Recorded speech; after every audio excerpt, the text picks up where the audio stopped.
All right, guys, welcome back. This is week 5 of the weekly coaching series. My name is Mr. Rip. Let me know what you think of the format so far, if it's working for you. Don't forget, you can always comment down below, ask questions, make suggestions, and a like and subscribe is always appreciated. And with that, enjoy the session. Okay, so what do you got for me this week? How did the last week feel? So mostly it's been good games. So I tried to do some of like what we had said and do some homework based on the last session, which was with the with Timbersaw. And I'm starting to think that maybe those types of heroes are just generally not my heroes, or maybe just not Timbersaw. Okay. Like I don't know. It just feels really bad towards like the late game. When I have all this damage and I can't really get it off because everyone could just move. You know what I mean? Sure. Yeah. But my last game I played was a real sad Timbersaw game. But up until then, if you look at my win history, yeah, I was just spamming Centaur and Axe and winning a bunch. Yeah, there we go. Shared my screen. I was looking at your thing real quick because you're saying like the Timber games feel bad because Timbersaw doesn't have a lot of CC himself. I was thinking, well, maybe it's your comp is not allowing the Timbersaw to be super good. And it's like, yeah, like you don't have like a ton of crowd control in these ones. So maybe like, when you play Tidehunter, Centaur, Axe, like you're having more success just because you consistently have crowd control. Maybe that probably is what it is. Maybe that's it like also all didn't it help. is, Yeah, it didn't help the last game.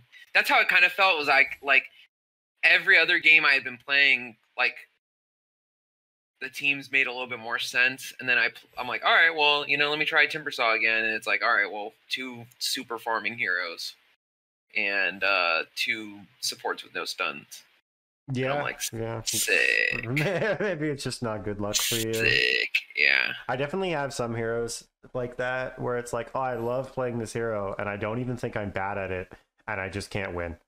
Yeah, so clearly I actually am bad at it, but like I can't figure out why. Like right. Like Rubik is one for me where I'm like, oh, he's so fun, and I like steal all the spells and not play people, and then I lose. It's weird. Rubik's system one for me. Okay, so that's been the theme. So these heroes have been doing well, kind of spamming Centaur, Axe is working out.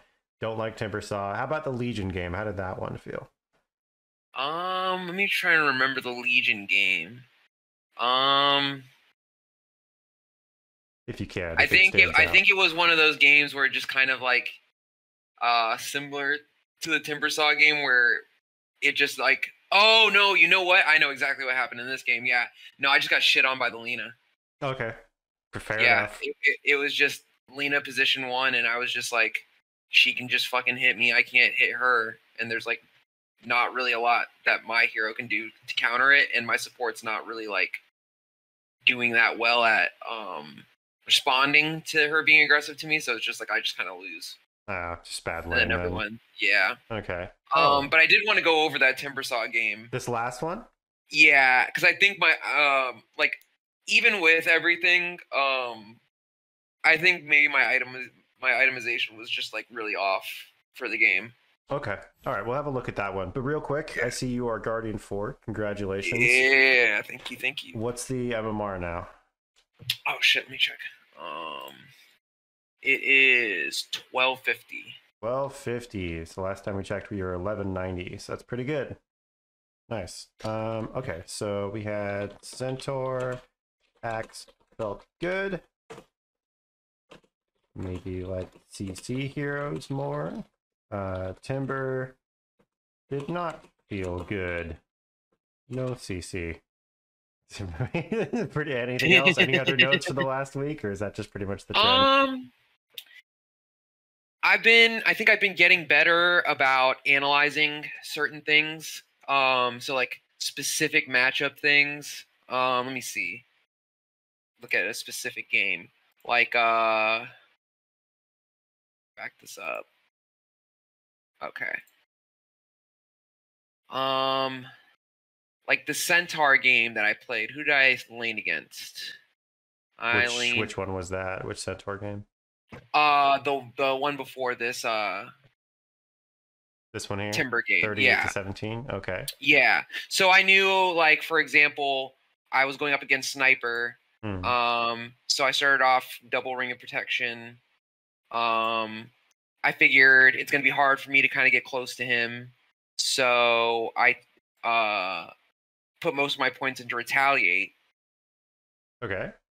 And then I just kind of tried my best to like get him to feel comfortable hitting me and then close the distance on him, stun him, and we end up winning the lane.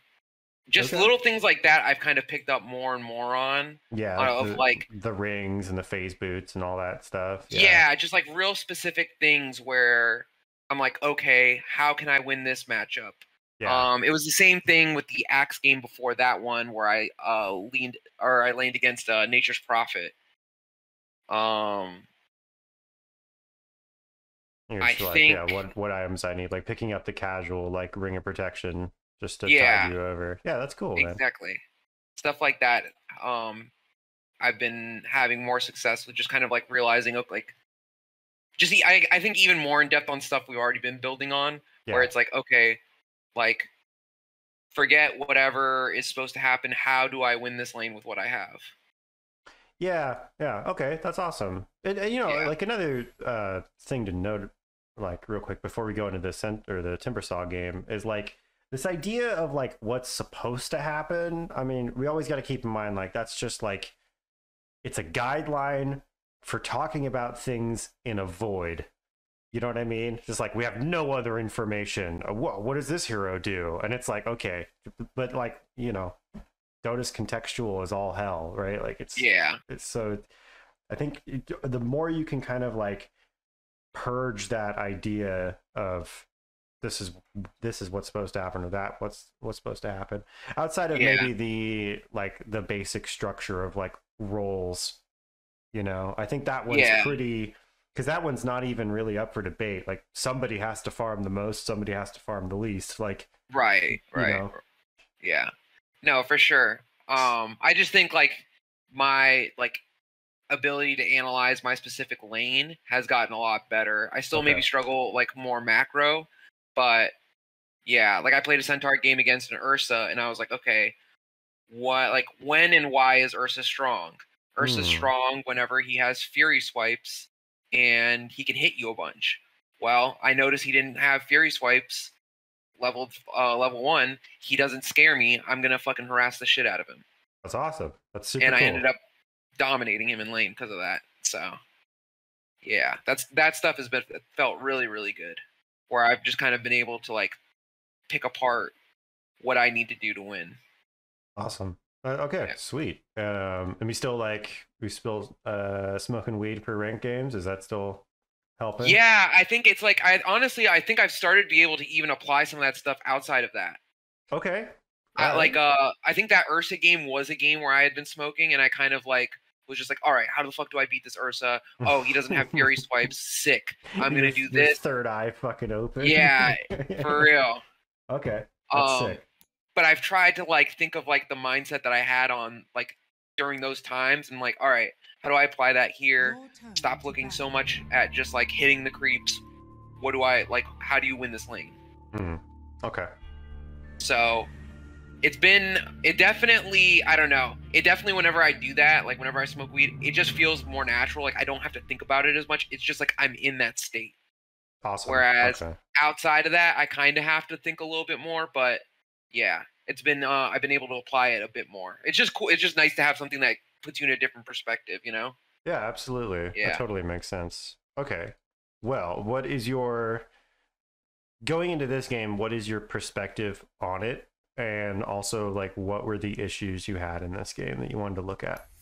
So, I knew that it was Bristle was going to be a problem, but I thought it would be a little bit more even. Like, he, obviously does a ton of fucking damage and can slow me, but I do a lot of pure damage. I can take his strength. So I figured it probably favored him a little bit more as far as like a straight up matchup between me and him. But I thought that like I could swing things around, especially if I get like a vessel and But what ends up happening is I do well in lane. I kick out the Faceless Void, and then after that, he had just balled out of control, and it felt like maybe I didn't itemize correctly. Maybe I didn't have the right strategy for the game. It just felt like he was too strong. My 2 cores, they're focused on farming. They're not really itemizing great. Like, my sniper went Silver Edge first and then Maelstrom. Okay. Stuff like that, where it's like, so I felt like I bought a lot of time for the game. Yeah. Or like gave us a good start, but they weren't able to capitalize on it, which is whatever. I still have to focus on my game. But I was like, all right, well, now that I'm in this position where this dude's super strong and the time that I bought didn't really amount to anything, what the fuck do I do? Right, okay. So the laning phase was really like, I kind of understood exactly what was going on, and that part was fine. It's more post-laning phase. Post-lane phase. Like what where should you should I be have, on the map and stuff like that? Yeah, where should I be on the map? How should I be itemizing, and how should I be reacting to this this Bristle? Because he was really the main problem. Okay. Well, so what you were saying earlier about the Bristle being a bad matchup for you, I think it's actually the opposite for the reasons that you highlighted. Timber specifically being good against strength heroes with Whirling Death. Everything you do is pure damage, and you have something that gives you armor, which is pretty much the only way Bristle does any damage, right? It's just physical, right? Yeah. I mean, it is the only way he does any damage. So Timber is a very good matchup against a hero like Bristle. Yeah. Neither of you lock each other down, so, whatever. So you shouldn't feel threatened by the Bristle. And that should mean, I mean, we'll see what you did, but that should mean that you're actually, like, not scared to go contest him. If he's, like, occupying an area and no one else wants to go there, like, you should be okay with doing it. Yeah. It felt very, very weird. Okay.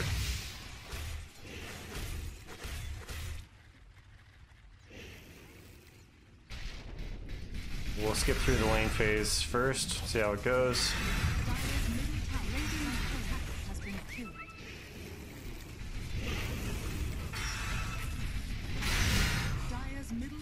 So were you just thinking that it was the Bristle that threatened you, or any other specific heroes that you were thinking like would make it hard for you? I knew Muerto was gonna make it hard because of the silence and possibly the fear, being able to save. Other than that, I really wasn't too worried. I knew I was gonna like do fine in lane and stomp the Faceless Void, so I knew he wasn't really going to be like a factor. Yeah. And Wyvern doesn't really threaten me particularly, so Yeah. maybe Weaver, if he gets, towards the end he started to threaten me with Desolator and stuff, but Yeah, that's really not, they don't really have a good comp for you. I mean, it's pretty much going to be like, if the Muerta was a core, I would say maybe she'd be the biggest threat. Or if it's like a Weaver farming and he goes like Diffusal or something, like, they really... Yeah, that's true. I didn't even think about that, possibly. They don't really have much that threatens you at all. They don't have enough lockdown, they don't have enough magic or pure damage, so this should just be a good game for you to kind of ball out. So this could be a game where you can think like, okay, I'm not threatened and my team doesn't have a lot of lockdown, so I can go for like a Scythe of Ice this game. Shivas, stuff like that. That's probably... I was thinking Shiva's the only thing, I mean, obviously for, obvious reasons, but they're just so expensive, and it's like, you know, do I give up on my survivability? Well, that's the thing is you just have so much natural survivability that it should be enough. True. Also, another thing to keep in mind is like, well, it's actually the same thing. It's natural survivability because like not only do you have armor and health regen, but you also have timber chain. So like that's part of the reason why you're not threatened. It's because they are mostly physical damage, which reactive armor basically handles, and they don't have a lot of lockdown. So timber chain kind of just makes it so they can't kill you. Like they have to go itemized to kill you.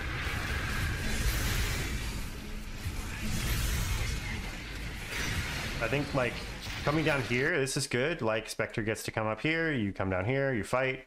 Like this is pretty just I would just do this all game basically. I think this is fine. That's what I was thinking. I was like, okay, like literally I think the thing that I thought right after that death was, okay, Spectre's top, he's by himself, everyone's down here. This is ideal.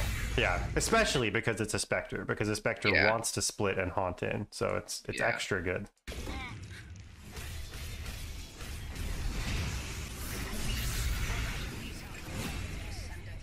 And this is also a nice place to play because given the way the towers have gone, they lost their mid tier 1 and their top tier 1. So this is actually the only place where they can get an objective. Yeah. See, and then this is where it starts to get like this. Like what just happened becomes the running theme of the game. At first I'm like, alright, well, whatever, I die, shit happens, but you know, Spectre's farming, who cares? I don't know why this guy went. I mean, this sniper is very clearly just kind of new. Yeah. Right? That's another thing that's just going to happen in your games. Because of the rank you're at, you're going to get a mixture of people that are stuck in this rank and people that are only in this rank because they just haven't been playing that long. So it's just going to happen.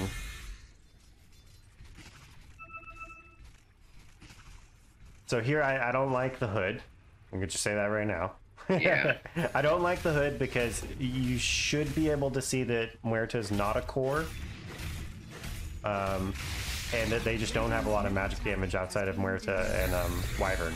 I think those are really the only two that you need to be scared of. Like besides Chrono, like it's Wyvern ult and slows, and then Muerta slows and silence. Like that's their lockdown. So if you feel like the hood protects you against them, then that's fine. But other than that, like I think you just kind of I agree. I think going for like a Shiva's or something. Yeah, that's what I felt. I felt like my items were not what I needed, and I think that's why I've maybe like went on autopilot and was like, all right, well, I have armor, so I might as well just cover myself with whatever magic damage they have. Yeah, it's not terrible. I don't hate it, especially like if you turn that that hood into like a shroud or something. That could be really nice just for yourself. But I think also we can say the hood is fine. It's fine because like we can identify the two heroes that threaten you are the ones with lockdown, and they do mostly magic. So a hood is fine, right? This was also a problem, was that the Bristle has Ags at 19 minutes, so he could lock me down. I couldn't lock him down. Gotcha. Also the vessel, so I wouldn't bother with the vessel. Yeah.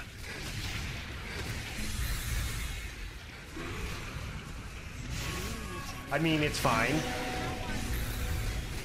Like, it is a good item against Bristle, but I think what you need to do actually is if you're thinking that Vessel is going to be an item that you need, which I think it's fine. Like it's a good item against Bristle, and they do have one healing hero. It's not as good because it's not good against Muerta, it's not good against Void, and it's not really good against the Weaver either. Yeah, that's how I felt too after that. I was like, I would maybe put it on him, and then he would leave, and I'm like, all right, well, I don't really want to put anything else. It's only good against Bristle, but the problem is like you've got the urn and you haven't gotten any charges on it yet. Yeah. So I would actually, if you feel like you need to buy a vessel, go ahead and buy the urn. It's not like, urn is so cheap and it's pretty value for stats anyway. Yeah. but I wouldn't upgrade it into Vessel until you have like a bunch of charges. Because right now, I mean, you got 2 on it. It's a lot of money for the stats it offers. And only having 2 charges, it's like... That makes sense. It's just, yeah. Like, this game, I'd say, you know, like, value items would be like Shiva's Scythe, Aghanim Scepter. Yeah.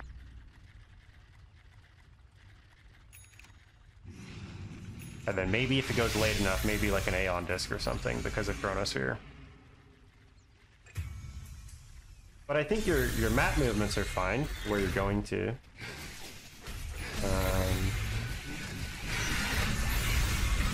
Yeah. Yeah, that one was kind of on me for not having a TP scroll TP. there, yeah. I guess that's another optimization or change you can make is that if you notice that if you notice that Bristleback does have Ags super fast, then you know armor is going to be a problem for you. So that's where you would want to actually go pick up a little bit more armor. Like reactive armor is not enough, right? Yeah. You got Vessel value there. It's not bad.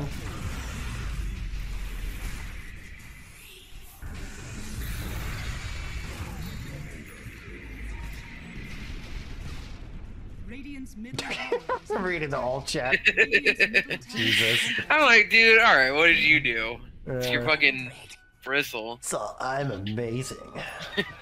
Yes, you are, buddy. Good job.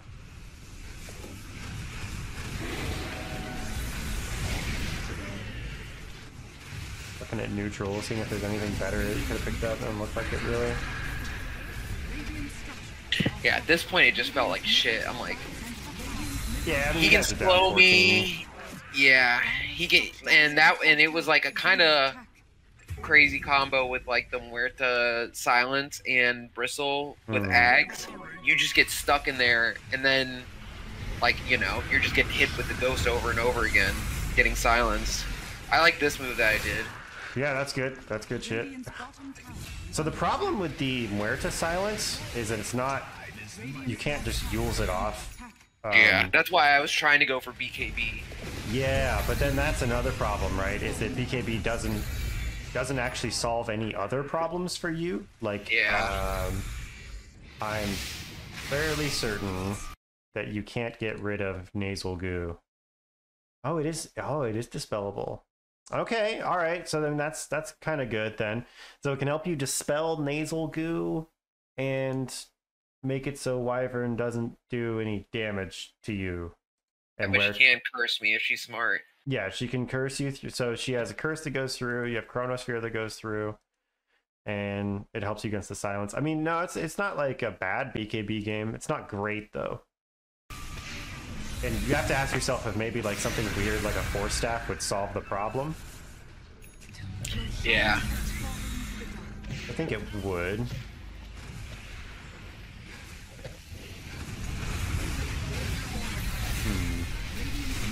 So my question is, talking about like, the items that are good for us,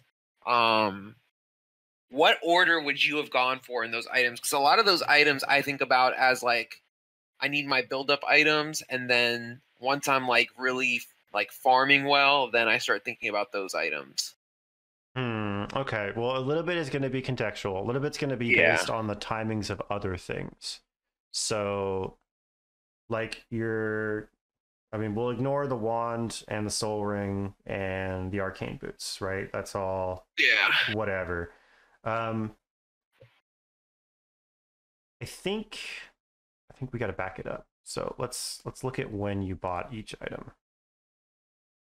So you get the hood around. So the Ring of Health is the first thing you have to consider, right? So you bought that super early. It's not necessarily bad because it could turn into a Vanguard or something, which I think is decent here. Not great, but it's decent. Does Vanguard work against quills? I wondered about that. I'm pretty sure it doesn't, because quills are a physical damage spell. Vanguard protects against auto attacks. Uh, Gives damage block against attacks. So I mean, we can double check it if you want to, but I have never like bought a Vanguard to like counter a bristleback. It'd be really cool if it did. Yeah, it would be nice, right? But I don't think it does. But I mean, still, like, there's a Weaver in the game, there's a Void, like some damage block against them is helpful. But the main reason you buy Vanguard for basically 3 things. Well, obviously it gives regen and health, but the damage block is going to be valuable against primarily creeps, and then towers, and then summons and illusions. Like, the value of Vanguard is I'm taking lots of little attacks, and if those attacks aren't over the damage block threshold, then they just don't do anything to me. So, like, Crimson Guard is a really good item against PL for that reason, because you just give your whole team damage block, and then his illusions just, like, tickle. They just don't do anything, right? Right. Later in the game you go, the more you just need armor, because, you know, you're not getting hit for 60 damage anymore. You're getting hit for, like, 400 damage with an auto attack, right? So it falls off. But getting the Vanguard early can allow you to just like go ham, like diving towers and aggroing all the creeps and just like not caring about the map stuff, the map threats at all. But against these heroes, I'd say like it's really like not super value. Except for maybe the Weaver because of Geminite attack or Geminite doing like multiple attacks. So like it's kind of helpful.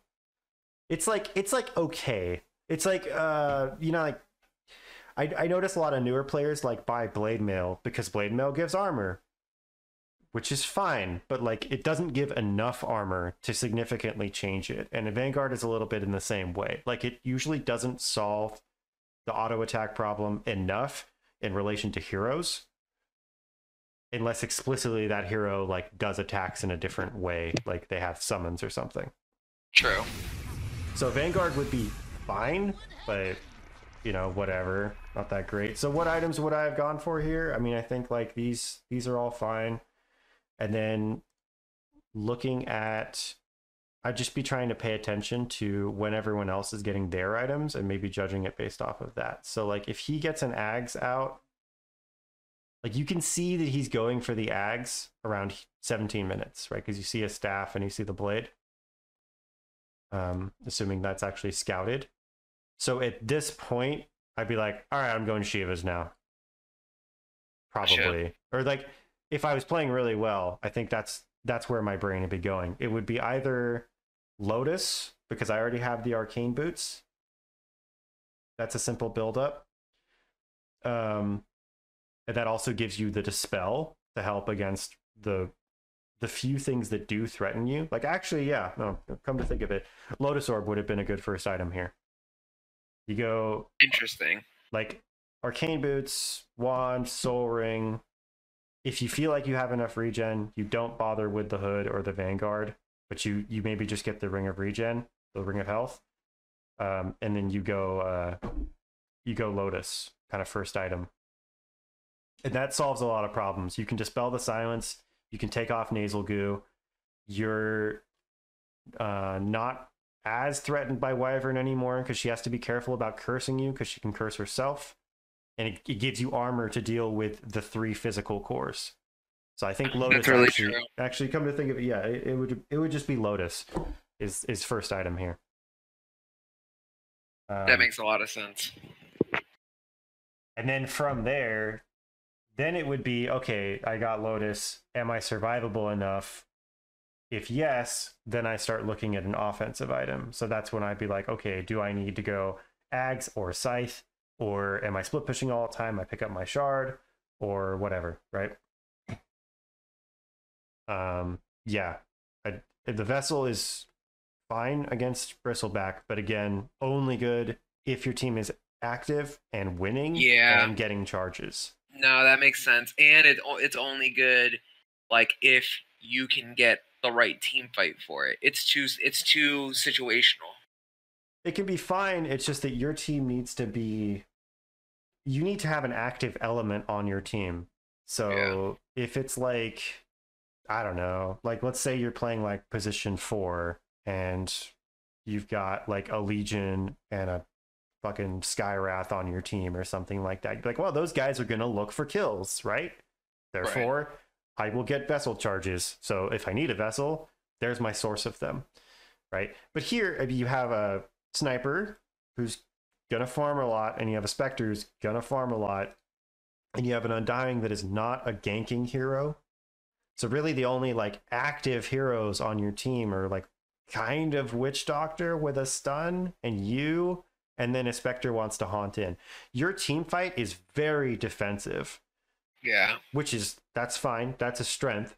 Because like fighting into your team is a pain in the ass, because you're fighting into a sniper, you're fighting into a tombstone, you're fighting into a Witch Doctor channeling on you, maybe a specter shows up, and you have this Timbersaw wall in front. Like, it's very annoying pushing into you guys. But that means like you're gonna be, you guys should be on the defensive, and you should be strong on the defensive, which means you're not going to be looking for a lot of kills, so you're not going to get a lot of vessel charges. Like, again, if you think this vessel is good here, and I think it is decent against Bristle, you could pick up the urn and just leave it in an urn, right? Because that is still 2 armor, 2 attributes, and mana regen. And like, if you really need to, you can like salve yourself with an urn. Like, you can throw a little heal on yourself. It's not even that good, but it's not bad for 800 gold. So I don't even think the urn is the problem. It's just going into a full vessel. It's going into full hood, full vessel. And yeah, looking at it in hindsight, like, you know, it took me too long to get there, but Lotus Orb would have been legit here. For sure. I think that's pretty much it. I mean, the rest of this game I would chalk up to Sniper looks a little bit new. This Bristleback is popping off, and your team doesn't have a lot of tools to be aggressive. And you should, in theory, be able to fight this Bristleback no problem, but it looked like he just kind of killed you all the time because he got the ag so fast. And so maybe if you picked up like a plate mail earlier, like that would solve that a little bit better. Having a TP ready to get out, or just if you do realize like, okay, no, he actually does threaten me, then it is a little bit of a, you have to just dodge him, right? Until you have an item that helps. That's what I was trying to do towards the end, but it was kind of too late, where I was like trying to put into practice what we had talked about of like, all right, if this dude's gonna dive, I gotta dive. So I tried to go back line, but it was just like, they were at that point it was too little too late. Yeah, I mean that's like a team fight mechanical concept. Yeah. But I think your instinct of like going down here and occupying the bristle and like holding off the team while Spectre farms, I think that's all good. Like, I don't have any problem with that. Like, you won your lane, and then you came down here and you tried to fight. I think it is legit. Just like your items don't actually help you. You like, there's not, the cores don't do a lot of magic damage, so you don't really need a hood. And yeah, not going to get a lot of charges on Spirit Vessel, so don't really need that either. I think it's just these 2 items are kind of a waste, and that made you weaker than you needed to be. Yeah, for sure. Even though they're not bad, but it's the same, for the same reason. I wouldn't go BKB here. Yeah. Like, knowing that Lotus Orb fixes the same problems that BKB kind of does, then I think it's just better. So okay, based on that, I have a couple questions. Okay. Maybe I don't know what I should ask first, but I'm gonna say, do you think, given the right items, this might have been a winnable game? It's hard, but yeah, totally. It's totally winnable. Absolutely. Okay. Because you have Undying and Witch Doctor, which are supports that don't even necessarily fall off into the late game, right? Yeah. Sniper can always be a monster. Spectre is like one of the best late game carries in the game. Yeah, like, I think your comp is good enough to go late game, but it just comes down to execution, itemization, and stuff like that. Their comp is good late game too. Like, it's fine. So I think it's fairly even, and I think you guys have a little bit of an advantage here in that, like, their 3 cores are all just physical damage. Meaning, if you guys are getting like lots of armor items and stuff like that, this actually isn't that hard to play into. Yeah. The main issue is that like they also have 2 armor debuffs, which is good for them. It's kind of like when you put like Slardar Venge on the same team. It's like, Yeah. all we have is physical damage, but that shit hurts because it's like pure damage, right? Right. So their comp's not bad either, but I think yours is fine. It just forces you guys to play on the defensive. Does that answer your question? Yeah. Okay. Based on that, so the thing for me is like, obviously, I completely agree. Looking at it now, Lotus is the obvious like answer to a lot of the problems. My only thing is like, so I don't know I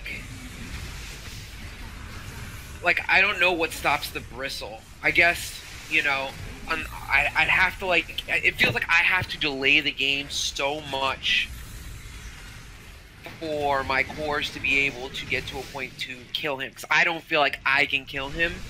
But it also feels like at the point, it felt like at a certain point I couldn't kill anybody else either because I couldn't really lock them down. Mm-hmm. So, I was trying to think of what offensive items did I need to go to make that happen. It's Scythe. It's basically Scythe. Yeah, it has to be Scythe, yeah. Well, because so if you go for the reason I'm saying it's Scythe though is because two of their cores, their survivability comes from actually it's kind of interesting because they actually have pretty much the same survivability. So Weaver and Faceless Void both have a mobility spell, and they both have a mobility spell that resets their health. Yeah. It's kind of interesting that they both have that. And so the ways you counter those heroes are just like an insane amount of lockdown, so they don't get to cast their second life spell, right? Or silences and also lockdown, which is why the Scythe is good here. So against any mobility hero, AM, PA, Weaver, Void, what's another one? Quap, Puck. Scythe of Ice is like an excellent item to pick up against these guys because their survivability is based on like, aha, I'm here, you don't have enough time to kill me, and I'm out, right? Yeah. So I think what I'm maybe realizing is like, my biggest mistake was thinking of itemization in regards to Bristle. I probably shouldn't have been thinking about him all that much aside from like, Lotus. Like something that's just defensive enough to kind of get him off of me. And my itemization should have been like, all right, I naturally fuck up Bristle, but I can't do that if his team is around. I need to get rid of his team and then have my team collapse on him, and then I naturally kill him. Well, so I think itemizing with Bristle in mind is not a mistake, right? Because as you can see, like Bristle is the problem here. Like Bristle is the one murdering your whole team. So thinking about Bristle at the forefront of your mind all the time when you're itemizing, that's not wrong. That's fine. It's just that the problem with heroes like Bristle or even like Timber, like these snowball heroes, is like if they snowball, they become such a big problem. You have to itemize against them, and then there's the rest of their team, and you can't like you typically can't itemize for both. That's kind of how they get you. So it's not wrong to think about like what do I need to like survive or kill the Bristleback. Like I think the vessel pickup, thinking about can we kill Bristleback is fine, but then you don't have the detail of like, oh yeah, where are my charges going to come from, right? Yeah. So that's rough. So that doesn't work out. The Lotus helps you survive, but doesn't help you kill him. But also what I was going to say as well is if you've noticed, most of the times you've died, it's been with like 3 or 4 heroes wailing on you until you're dead, right? Right. And it's going to be the same thing with the Bristleback. Like it is typically these heroes, these like strength tanks, right? They're not going to die in 1v1s most of the time, right? So like unless it's like a hyper late game scenario and like the enemy carry kills them or something like that, that's the strength of the hero, is like the hero is so tanky that like it requires multiple heroes to come kill them. So it's going to be the same thing on both sides. They have to bring a lot of heroes to kill you. you guys have to bring a lot of heroes to kill Bristle. So I wouldn't be thinking about it in terms of like, Yeah, what maybe do it's I just need to just kill Bristleback? It's like, okay, my team also has to help me kill him, right? yeah. Maybe wrong isn't the right word, but more so like misleading. Like I can kind of I think I went down the wrong path. It's not necessarily a bad path, but it's not the correct path. I'd say that's Yeah, so. What I like to the way I like to word that is it's correct, but it's not accurate. yeah, Like for we sure. solved problems, but they weren't the ones we needed Yeah, to solve, right? it wasn't the most effective solution. Yeah, exactly. Yeah, Yeah, that pretty much summarizes it here because like yeah, the vessel is great if you guys are winning. So like if you were in this same like or not even winning, but let's say like instead of I don't know, instead of what was a sniper mid or whatever. Now, who was mid on your team? I didn't see. sniper, I believe. Was it sniper mid?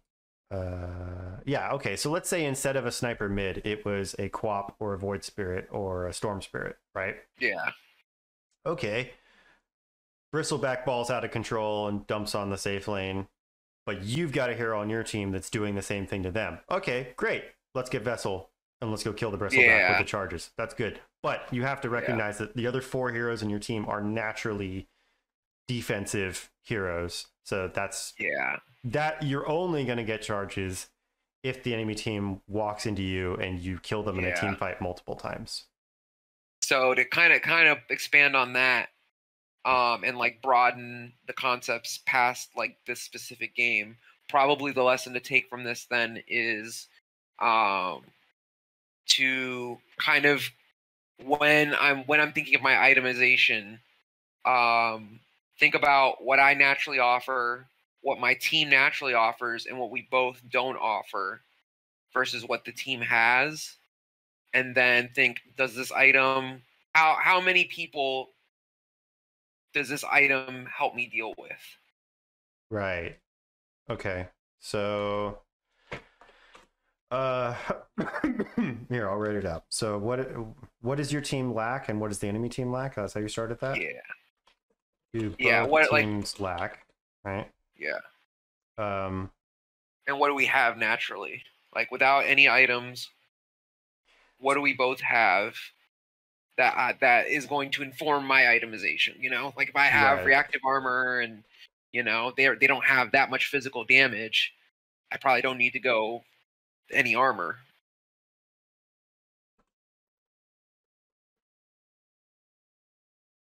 So it's actually, I think we covered this one earlier. Yeah, I it's think basically so just too. what are strengths and weaknesses of each team, and how can we itemize for the weaknesses? I think we hit that. I mean, again, it's going to take a long time to like Yeah. all this stuff to sink in. Um, it's been a consistent theme, I'd say, over the last few weeks. Just kind of like getting like trying to think about all the moving parts and then Yeah. thinking about how items like play into that. It's actually been a Yeah. consistent thing. Because we said so week 2, it was like how much defense do we need and what type of defense it should be. So in that one, it was I think you picked up either a hood or a vanguard, but it was like you actually needed the opposite one, right? Yeah. And then this one was also thinking about who has stronger team fight and why. So that was the same type of thing. The Witch Doctor game, it was thinking about do we want Glimmer or BKB or Aether, Ag Scepter, and then do we need to combo these items with our abilities all at the same time? And then in the week 4 game, it was actually we identified you were going to be the split pusher, and so it would have been itemizing towards that. So we said Yule's, bots, Shiva's, Shard, things like that. So it is a common trend, just like itemizing for what we're doing or what we need to do, Yeah. right? Or what we can't do, right? Yeah. Um, Maybe it's more so like um the specific lesson for this one is what I had just said prior, thinking about specifically which item, or if I'm getting this item, how many people does it affect? You know? Okay, yeah. So consider item efficiency Yeah. in terms So of how many heroes it's relevant to. Yeah, I like yeah, that. because I think that's like I think I am kind of like in like putting what we talked about into practice. Hmm. It's just not the most effective way of doing it. You know, Yeah, like yeah, I am countering things and I am thinking about, oh, this person does this, I can get this item and do this, but it's just not the most effective item I could have chosen. yeah. Like I don't even Yeah, think like your items are like they're not bad choices. Like the hood does help you against Muerta and Wyvern, and the yeah, Spirit Vessel is an item counter to Bristleback, but it's just like it's like lacking a little bit of the detail and the context for like if that's going to be enough or effective enough, right? yeah, So it's not bad. It's just like uh you are thinking about it. I can tell you're thinking about it, which is great. That's really good. yeah, And it took me a while to think of the Lotus Orb as well, so it's not even like yeah, don't feel bad. That's not like obvious, right? yeah, But it is kind of a natural one, and I think that's maybe kind of that might be an experience thing where yeah, you've got arcane boots, you've got a ring of health, and you're like, I need armor. Oh yeah, Lotus Orb. And it's like, oh, I already have half the item done and I need armor anyway. So it's just like it kind of just true. flows into it. But if you're not Yeah, used to buying that item all the time, like I buy Lotus Orb all the freaking time. yeah. So my brain goes there. Where I my think brain maybe doesn't go is Nullifier or right, Bloodthorn. right. Like I don't think Yeah. about those items, right? Yeah, I think that's what I need to do a little bit is expand kind of like, you know, my mindset for certain items because I never think about like, oh, I should get an early Shivas because it just feels so expensive and hard to do. But I mean, people get fucking, first item uh radiance and shit, so Yeah, I mean, it's not the it's craziest if thing in the it's world. if it's good for the game, then it's fine, Yeah. right? Like, and the reason we'd pick a Shiva's over another armor item is because you don't really auto attack, so we don't care about a Salkirus, right? Yeah. Um, And they all basically auto attack to some degree. yeah, and so slowing down attack speed is nice, and you're a mana based hero, so Yeah. Shiva's good, right? Um, Yep. other things that could be good, we said the Lotus Orb already. Sheepstick. Um, Steep Stick would be good because your team lacks the lockdown. If your team had the lockdown but didn't have the damage, then the Ag Scepter would be nice. Yeah. Yules doesn't fix those issues really. Wraith Pact is kind of a dead item. Um, God, I don't like the idea of Greaves, but that is an armor item. Yeah, there's not really too much, honestly. Like it's kind of just those things. Even Crimson Guard's not bad because it is 8 armor and gives your whole team damage block. That's not terrible. Um, so like if you didn't go the Lotus and you went for a Vanguard, like upgrading into Crimson Guard is a pretty natural upgrade path. Um, yeah, that's pretty much it, I would say. Yeah. Maybe it's just like in a game like this where I kind of like um Oh, I'm kind of wondering like what I should do. Maybe heaven, it's worthwhile to just like take a second and just like literally open up the item menu and kind of like do this process of elimination. yeah. Oh, another one I just realized. Heaven's Halberd would have been sick here too, because you're against 3 right clickers. Oh, true. So Halberd is always value here. It Yeah. doesn't even hurt you any way. Like literally every stat here is relevant to you. Yeah, strength. Um, Yeah. so that would be a nice one too. Don't sleep on Halberd. Um, yeah. Okay. So what do we got here? Strengths and weaknesses of each team. How can we itemize for the weaknesses? Consider item efficiency in terms of how many heroes it's relevant to. Do we have a third thing to think about here, or is that because I feel like we talked a Really, lot about that was a lot of explaining to just like kind of cover one concept. yeah. I mean, honestly, I think it's kind of a big concept. Um, I think it was really like relevant to this game because I don't really know aside from that, you know, maybe some slight like different things as far as like if I had like I know at one point maybe I missed a chain or something that could have killed somebody, but past that I don't really know what else could have influenced this game more. Yeah, I think that's pretty much it. It's just I think that's it's fair to say we can just chalk this one up to items. Yeah. Because you know you're gonna have games where it's like you're a Timbersaw, but your whole team wants to play passive. Exactly. And yeah. that's just like, okay, well, what do you do, right? Yeah. That's fine. I would say actually the Bristleback's kind of in the same boat here a little bit, where you know Void and Weaver don't necessarily want to show up to every fight. Wyvern is kind of slow. Muerta's maybe a little bit more active, so maybe in the same boat as like a Witch Doctor. It's actually kind of the same thing on both sides. Yeah, for sure. So yeah, that's really just it then. Just as itemization. Okay, all right, just 2 takeaways then. So what do you think would be good homework for you this time around? What would be most helpful? Maybe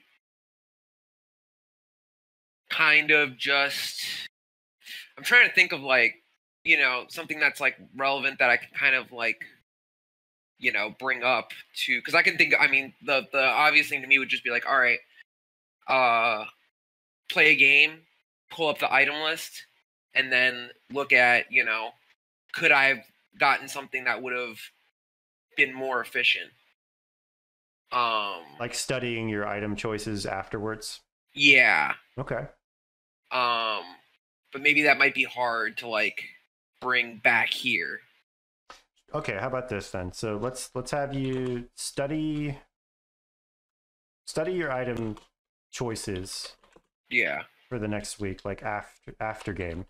Yeah. Just play the game normally, and then afterwards, like think about it, and then try to bring me a replay where you felt like you identified a weird scenario where you had to itemize a certain way, and it felt like it felt abnormal, and you're like, okay, I was in this crazy scenario, and I had to buy a veil, and here's why, and it worked or didn't work or whatever. Like just find a game where you itemized weirdly on purpose.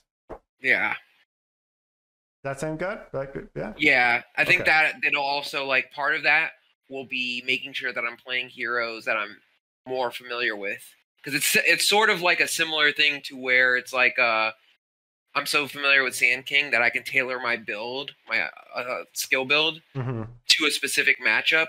I think in the same way, it's like, you know, if I know what I can do naturally with the hero, it's like, okay, well, you know, maybe I have a weird situation where I need, I don't know, like a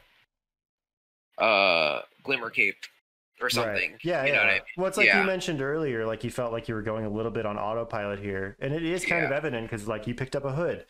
Timber normally picks up hood, but Timber's also normally against a lot more magic damage than this. So that's like an instance where it was like you're not super duper familiar with the hero, so you did the cookie cutter thing.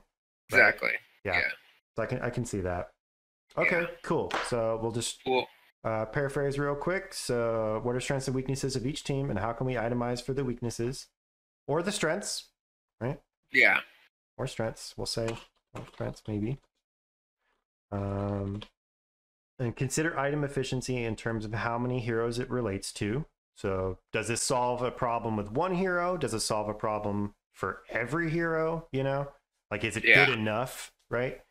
And then homework, study item choices after game. So like for the next week, do that. Just like after the game's done, look at it, think about it. Like, was this the best item I could have bought?